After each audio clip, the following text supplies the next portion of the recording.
Have you ever laid down at night, exhausted, staring at the ceiling with your mind still racing, your to-do list still unfinished, and your heart weighed down by guilt and stress? You close your eyes, but peace doesn't come easily. The world tells us to hustle harder, move faster, do more. But what if the very thing we're missing isn't another strategy, another burst of productivity, or another cup of coffee? But rest, not just sleep, but true rest. The kind of rest that heals your body, calms your mind, and restores your soul.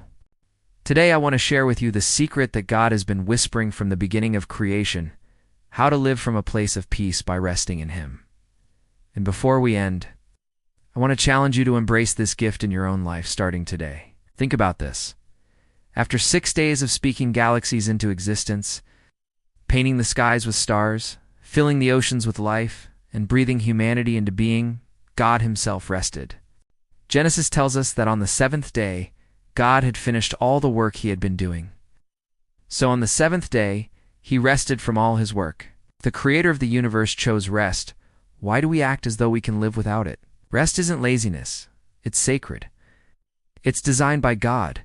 It's the rhythm our lives were meant to follow. But the truth is, many of us have forgotten how. We live in a world that glorifies busyness. The more plates you spin, the more successful you appear.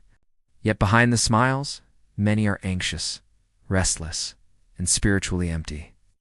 Have you ever found yourself asking questions that have no clear answers, replaying conversations in your head, overthinking, and still finding no peace?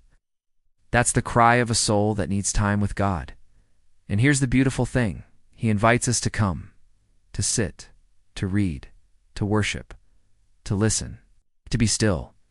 In those quiet moments, the questions may not disappear, but their power over us fades. We rediscover what Jesus said was the greatest commandment. Love the Lord your God with all your heart, with all your soul, and with all your mind. When our love for Him is first, peace naturally follows.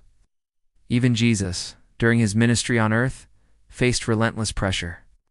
Crowds followed Him, enemies plotted against Him, and His own disciples often misunderstood Him, yet He never lost sight of His mission. Why? Because He practiced habits that anchored His soul. Habits like solitude, prayer, studying Scripture, living in God's love, and surrounding Himself with supportive relationships. These weren't luxuries for Him, they were lifelines. And they can be lifelines for us too. Let's pause and really think about the first one, solitude. To withdraw from noise and distraction, even just for a short while, is to create space for God.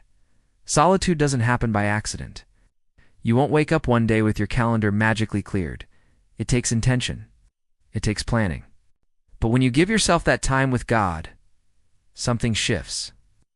You learn to live from a place of rest instead of from constant striving. And here's the reality. Life will pull you off course. Stress, disappointment, temptation, fear, all of it threatens your peace. But the moment you realize you've drifted, you don't just walk back to God, you run. Proverbs says, "The name of the Lord is a strong tower. The righteous run to it and are safe." Safety isn't found in overthinking or controlling outcomes. It's found in His presence. The more we practice running back to Him, the more natural it becomes. Like forming any habit, it takes discipline, but the reward is worth it.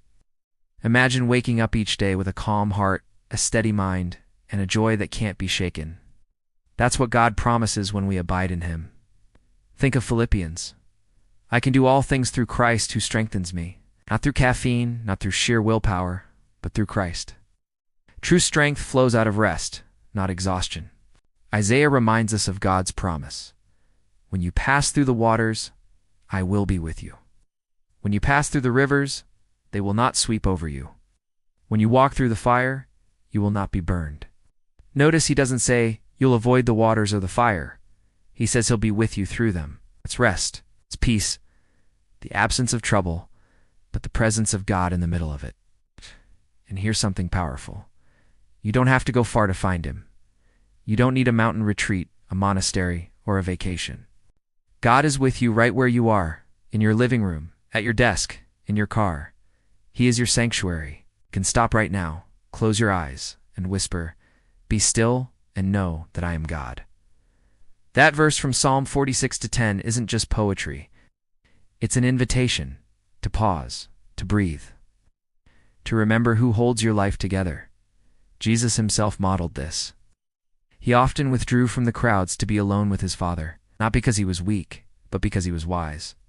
Solitude wasn't an escape, it was preparation. Every time he came back from those quiet moments, he was ready to face whatever was ahead, whether it was healing the sick, feeding thousands, or even walking toward the cross. If Jesus needed solitude, how much more do we? But maybe you're thinking, that sounds great, but my life is too full. I've got kids, work, responsibilities. I can't just disappear into solitude. The truth is, solitude doesn't have to mean ours. It can be a few intentional minutes. A morning prayer before the rush. A scripture whispered in the car. A pause in the middle of your day to simply acknowledge God's presence. Over time, those moments become a rhythm of rest that carries you, even in chaos. And the more you practice, the more you'll notice a change. Anxiety loses its grip. Fear doesn't dominate as much. Decisions become clearer. You'll find yourself less reactive and more centered. Because when your heart is anchored in God, the storms of life may rage, but they can't sink you.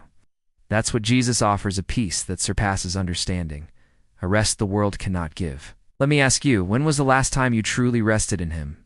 When was the last time you sat in His presence with no agenda, no requests, just to be with Him? It may feel unnatural at first, maybe even uncomfortable, but the more you return to Him, the more you'll discover that He is your resting place.